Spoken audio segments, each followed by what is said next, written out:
guys, and welcome to today's video. This is another response video, and today I'm going to talk about B12, and it's in response to both Mariana and Chris's question on this topic. So thank you guys for sending in your questions, and all of you guys, if you have anything on your mind, anything concerning you, any issues or queries, do share them with me, and I'll probably record a video in this format because I think it's working really well, but I may well respond to you in a personal message if it's something a bit more sensitive. But get in touch with me, share with me your thoughts. I love to hear from you. So getting onto the topic of B12, I'm going to cover a few things in this video. The first one is the prevalence of B12 deficiency in this society, in the modern society. Second of all, I'm going to talk about why there is B12 deficiency. And third of all, I'm going to talk about supplementation, what I've done in the past, what I'm doing now, do I recommend it, and is it actually helpful and useful? So first of all, the prevalence of B12 in today's modern society. Most people are B12 deficient, and something like 40% of Americans have been found to be substantially B12 deficient. And you may find this as a surprise because B12 deficiency is generally thought of as being something that affects only vegans and vegetarians, because people who eat meat and dairy are taking in all this B12 from animal flesh and animal products. So how could they possibly be B12 deficient, right? And the reality is that and I actually have a quote here from the US Department of Agriculture. It did a study titled B12 deficiency may be more widespread than thought. And one of the quotes from that is that the research has found no association between plasma B12 levels and meat, poultry, and fish intake. And this might be very surprising to some of you, but actually, as shown by this, there's actually no correlation between the intake of animal products and B12 deficiency. So whether you're vegan or not, you're just as likely to be B12 deficient. And this is due to the fact that B12 deficiency isn't to do with the fact that you're not taking in enough B12, but it's to do with assimilation. It's to do with the fact that the body isn't efficient and isn't able to assimilate the B12 that it has available. So how is B12 created? A lot of people think that, B12 comes from animal products. It comes from animal sources. This is not true. B12 is created by bacteria that live in all human and animal organisms. So the human body is 90% bacteria. Only 10% of us is actual human DNA and tissue. The rest is all bacteria. And it's the same with a cow. The cow is also, I don't know if it's exactly 90 or whatever, but the cow is in the same way largely made up of bacteria. And it's because of the bacteria living inside the gut of the cow producing B12 that the B12 is then available in the flesh of the cow. So when people go and eat a steak, they then have access of B12. And sure, people who eat animal products have something like 1,000 times the level of B12 than people who are vegan and non-vegan. And in sort of medical terminology, this is known as a high B12 serum level.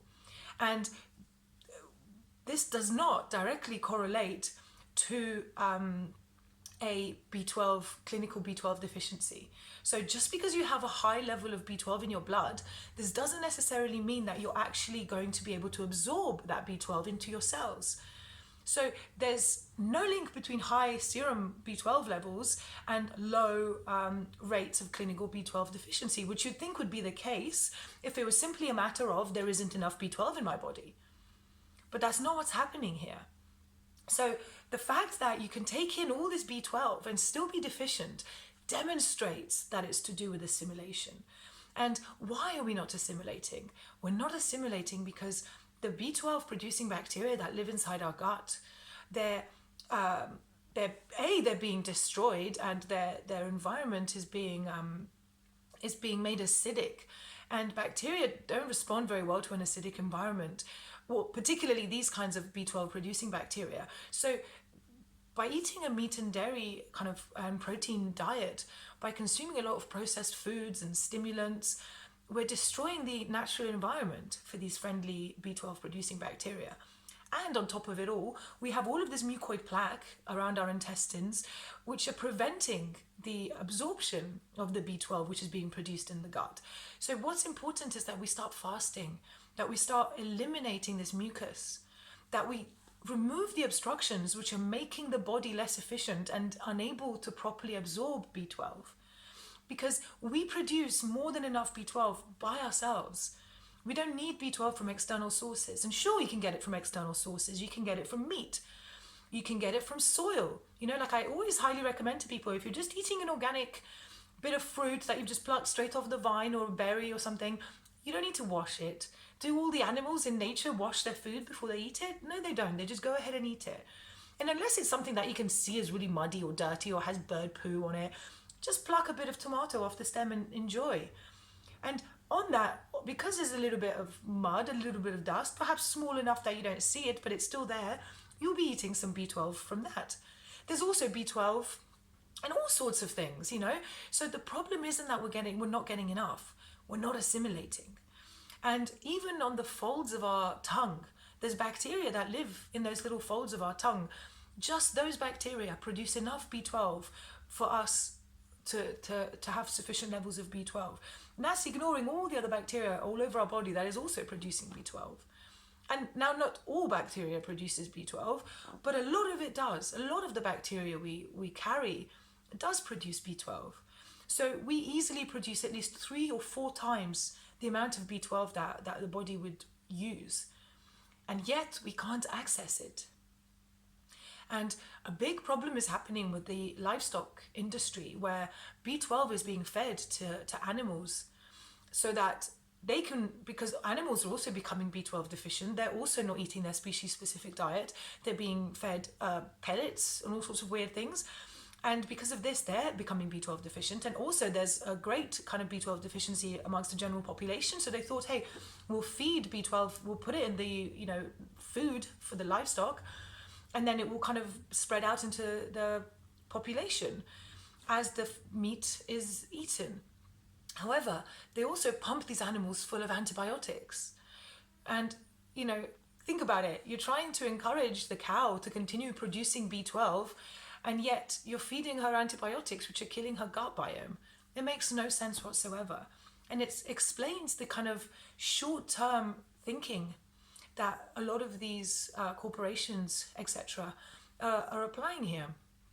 Because it doesn't matter how much you're supplementing with, if the issue is one of assimilation and absorption, continuing to pile more and more and more B12 into the body is only going to exacerbate matters. So, do I recommend supplementation? No, I don't. And this applies not only to B12, it applies to everything. Less is more, guys. And I'm not saying that B12 supplementation is bad. If you really want to supplement, if you're supplementing and enjoying or feeling good, or perhaps it's putting your heart at ease, by all means continue doing what feels good to you. Do make sure you get a vegan B12 supplement, and do observe how you feel. Don't just do something because you feel you have to. Just because you've been told, oh, you're a vegan, you should take a B12 supplement. Don't just go and take a B12 supplement just because you've been told. That's what I did. And for about 1 or 2 years, I experimented on and off with taking sublingual tablets. These are just these little tablets, and you just put them under your tongue, and you just take one every day. And I have to say, I just didn't feel any different. It didn't feel like it was making a change to my body. And I also found myself increasingly challenged to taking the pills. There was something in me that just didn't want to take these pills every day. It just didn't feel right. And I found myself forgetting to take them. And I'd find sometimes, gosh, a whole week's gone by and I haven't taken a B12. And then I'd be really strict with myself. And then again, I'd stop taking it because it felt unnatural. It didn't feel right. Plus, I just wasn't feeling any benefits. However, after doing some research, and again, there's so much fearmongering online, and I kind of fell for it. So about 1.5 years ago, maybe 2 years ago, for about 6 months, I experimented with injecting B12. There are some vegans online who very much promote this, and they even say it helps with weight loss.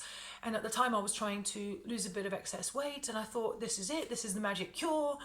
And for about 6 months I injected with B12, and it was quite painful. I don't enjoy injections. I literally just kind of injected myself in the thigh, I used to have to ask my boyfriend to do it because more often than not, I just couldn't do it. I was physically, it just felt so wrong, and I had to kind of let him do it, and I'd kind of look away. Not because I'm disgusted by needles or blood, just because it didn't feel natural. It didn't feel right.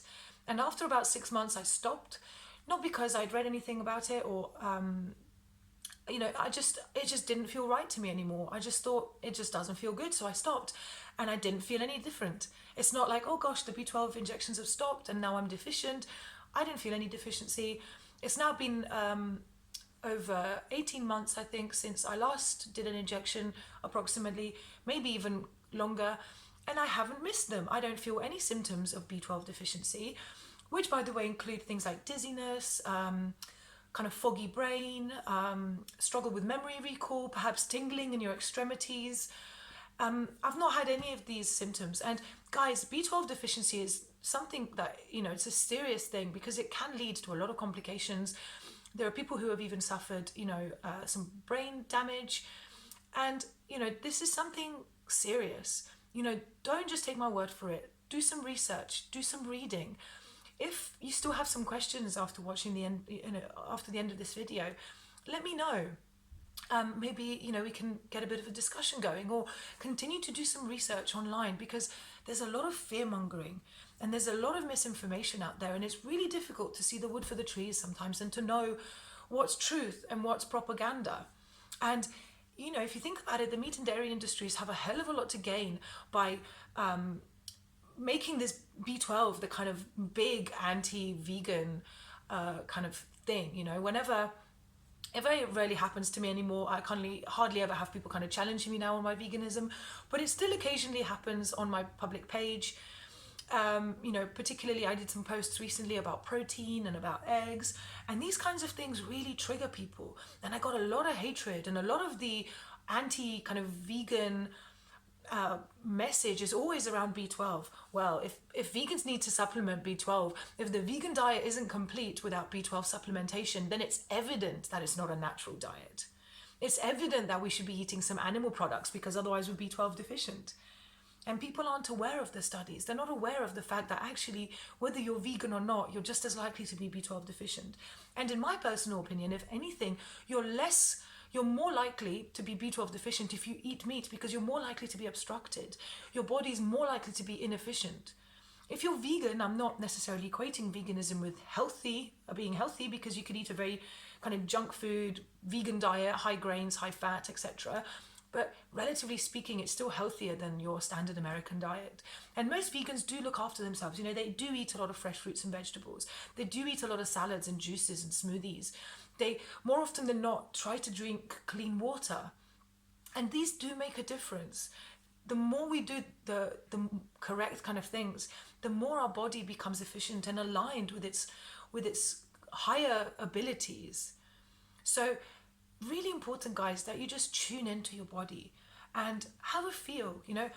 Do I feel deficient in B12, or is this just something I've been told? Because there's so much fear mongering, and you don't need to fall for it, because truly there's nothing to be afraid of. Whether it's a B12 deficiency, whether it's a cancerous tumor, whether it's dandruff, whatever it is, all of it is just the body telling you something's not right. I need to be given a break. I need to have some time to heal and rejuvenate and bring myself into balance. That's what all disease is. It's just an attempt by the body to bring itself back into balance. So by just following the protocol, by doing regular fasting, by intermittent fasting every day, by eliminating the acidic, acid-forming foods and mucus-forming foods from our diet, and creating the right environment for the bacteria that produce B12 to thrive within our bodies, then we're doing all the right things. And if you feel like supplementing on top of that, by all means go ahead. I wouldn't recommend the injections. I've recently, since I've stopped taking them, I've recently found out that they're actually very damaging to the adrenals. And at the time I was actually trying to heal my adrenals, and it's ironic that I managed to find something which actually made the problem even worse. Because the ego, whenever we do anything from the ego, and that's completely what it was egoic. There was no part of me that wanted to inject myself. It's just that I felt I had to. There was no part of me that felt B12 deficient. I just felt I had to be on the safe side. Better safe than sorry. These kinds of mentalities and thought patterns we have imprinted within us. Oh, better safe than sorry. Not better safe than sorry. Not in my opinion, because what you're actually doing, you're giving away your power. You're saying, I'm not going to listen to my body. I'm just going to listen to the media. Because one person out there tells you you're B12 deficient or you need to supplement with B12 because you're a vegan, should you then go ahead and do it just without doing further research, without listening to your body? Of course not. And there's so much misinformation, so much propaganda out there. And I tell you guys, it's been proven over and over again that B12 is not to do with how much B12 we're actually getting. Like I said, there are lots of people, lots of meat eaters with super high serum levels of B12, but they're still experiencing B12 deficiencies because they're two separate things here. And by supplementing, you're only addressing the first issue, which is that, there is an increase of B12 in the body. However, you can increase that as much as you want. If nothing's getting through, then it's pointless. And actually what you're doing is putting even more in your body for your body to process and have to expel via the elimination organs, therefore putting even more pressure on your system. That's not what you want to do. But guys, as I said, this is a really sensitive issue. So I do encourage you all to experiment. If you feel drawn towards taking B12 supplementation, by all means do that. And if you're feeling in any way concerned or worried about this, or if it's something that you feel is a really hot topic for yourself, go to the doctor, get your B12 levels checked. And you might be B12 deficient. And this might be something to do with your vegan diet, or it might not be something to do with your vegan diet. You might have only just become vegan and you might have been B12 deficient for years. But irrelevant to that, go and get your B12 levels checked. And then for 6 months or a year, whatever, supplement with B12. And then go and get your levels checked again. Sorry about that, some post came through the door. And see how you've done after 12 months of supplementing with B12. Are your B12 levels higher? And then stop supplementing for 6 months or 12 months. And instead, perhaps integrate some more fasting or some more cleansing, like the more eliminative processes. See how your B12 level is after 12 months of that. Experiment with your body. Be as aware and as informed as possible, because fearmongering and generalization is pretty much what society does. And whenever you're doing anything different, anything a bit unique, whether it's embarking on a vegan diet, whether it's fasting, whether it's drinking distilled water, there are people out there who will tell you it's dangerous and it's deadly, and who will mock you and who will ridicule you. And this is just because they don't understand. They've heard something, they've taken it at face value without even checking the facts, and then they preach it to you like they know what they're talking about, and they're so certain in their beliefs. But they haven't done any research. They've just heard something, taken it as a soundbite, and now they're relaying it on. So don't be frightened by those people. Don't let them influence what's, at the end of the day, a very sovereign decision. It's your body. It's your life. It's your health. Take it into your own hands. Don't fall for the fear-mongering. And my advice is, you don't need to supplement. This is all about removing things from the body, not adding things to the body. It's so much easier to sell and to peddle supplementation. And I think the whole supplementation industry is a bit of a sham, to be honest. And it's sad to say, but a lot of the kind of vegan, superfood kind of supplementive systems out there, I'm not going to name any names, are also not particularly helpful, because they're also missing the point. They keep putting superfoods into a body that is congested and obstructed and won't benefit and absorb these superfoods. What's the point? And there are loads of people who start a fast, for instance, so let's say a 21-day water fast, and they're deficient in iron, they're deficient in calcium, they're deficient in potassium, they're B12 deficient, zinc, whatever, you name it. And they'll do a 21-day water fast with distilled water. So not a single organic or inorganic element or trace mineral will be in that water. And after 21 days, and again, 21 days is just an example, after 21 days, all of those deficiencies I mentioned would have been healed. and they haven't taken on a single bit of supplemented nutrition. They haven't taken on any potassium, any iron, any B12. Of course, we're producing B12 even when we're fasting. And this shows that deficiency is about assimilation, it's about efficiency, it's about the body being obstructed and unable to function at an optimal rate, at an optimal level. So what do I advise when it comes to B12? Fast, do intermittent fasting. Once a month, do a day or 2 or 3 of, like, do a longer fast. Push yourself, you know, not every day, not all the time, but every now and then when your energy is high, push yourself, do a fast. Do the 10-day citrus cleanse that I offer. Do a 24-hour dry fast every week, and do intermittent fasting every day. And don't push it. Go at your own pace. And I have to tell you, I'm not taking any B12 supplements. I don't miss them. I feel super good. I don't feel deficient in any way. If that changes, I'll definitely share that with you guys. And if you've had any experiences with B12, if you've stopped supplementing or if you've just started supplementing, let me know, and just let me know where you're at with this. And if there's something I haven't covered, or if there's something I've said that has raised some questions for you, just let me know, comment below. I absolutely love to hear from you guys. And thank you for watching. Have a lovely day.